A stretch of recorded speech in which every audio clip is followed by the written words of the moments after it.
Pemirsa, sejak 1 Februari lalu PT Bank Syariah Indonesia diresmikan.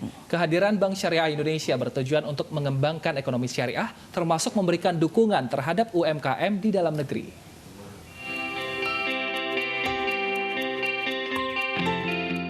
Bank Syariah Indonesia merupakan gabungan dari 3 bank syariah milik negara, BRI Syariah, Mandiri Syariah, dan BRI Syariah.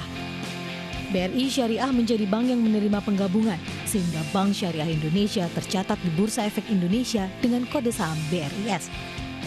BSI menjadi bank syariah terbesar di Indonesia dari sisi aset dengan total mencapai 214,6 triliun. BSI juga akan menjadi bank buku 3 dengan modal inti sebesar 20,42 triliun. Kehadiran BSI akan membuat Indonesia punya modal lebih untuk mengembangkan ekonomi syariah di Indonesia. Perbankan syariah ini sangat resilient, Mbak, karena ada konsep prinsip bagi hasil itu sebetulnya risk sharing antara perbankan dengan customernya gitu. Jadi sehingga di perbankan syariah kita tidak mengenal yang namanya negative spread gitu ya. Pada saat kondisi membaik, kita akan adjust gitu bagi hasilnya. Ya, kemudian pada saat kondisi jelek ya dia akan sangat fleksibel untuk melakukan adjustment gitu. Jadi ini yang membuat kita lihat bahwa perbankan syariah ini cukup memiliki daya tahan pada saat kondisi ekonomi sedang tidak terlalu bagus ya. Diharapkan ekonomi syariah akan semakin berkembang mengingat Indonesia merupakan negara berpenduduk muslim terbesar di dunia.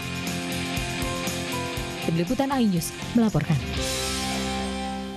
Pemirsa, sejumlah hotel mulai dinyatakan pilot di Provinsi Bali akibat dampak pandemi COVID-19. Meski masih beroperasional, tingkat okupansi tidak dapat menutupi seluruh biaya operasional. Untuk itu, Menteri Pariwisata dan Ekonomi Kreatif Sandiaga Salahuddin Uno meminta pihak perbankan merestrukturisasi kredit sektor ini. Hampir setahun dilanda pandemi COVID-19, sejumlah hotel di Bali satu persatu mulai tutup. Bahkan diantaranya sudah dinyatakan pilot sesuai keputusan Mahkamah Agung. Mengantisipasi hal ini, Menparekraf Sandiaga Salahuddin Uno meminta pihak perbankan segera membantu para pengusaha sektor pariwisata ini. Salah satunya adalah dengan membantu program restrukturisasi kredit. Dan ini harus prioritas karena saya tidak ingin sektor ini rusak secara permanen. Karena kita harus pastikan bahwa pengusaha-pengusaha dan ekosistem pariwisata dan ekonomi kreatif di Bali ini terselamatkan, khususnya mengenai lapangan pekerjaan. Meski dinyatakan pilot, sejumlah hotel masih tetap buka dan melayani tamu yang datang. Ini dilakukan agar operasional hotel tetap terpenuhi dan tidak terjadi PHK terhadap karyawan. Tim Liputan iNews melaporkan.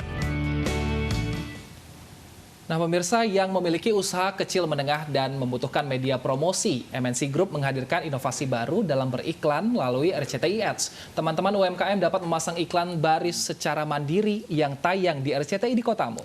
Dan untuk 1 bulan pertama ada diskon 50%. Informasi lebih lanjut bisa Anda lihat di Instagram @officialrcti atau klik di www.rctiads.com.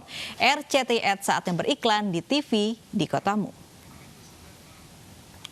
Dan pemirsa iNews Siang masih akan kembali dengan informasi menarik lainnya sesaat lagi.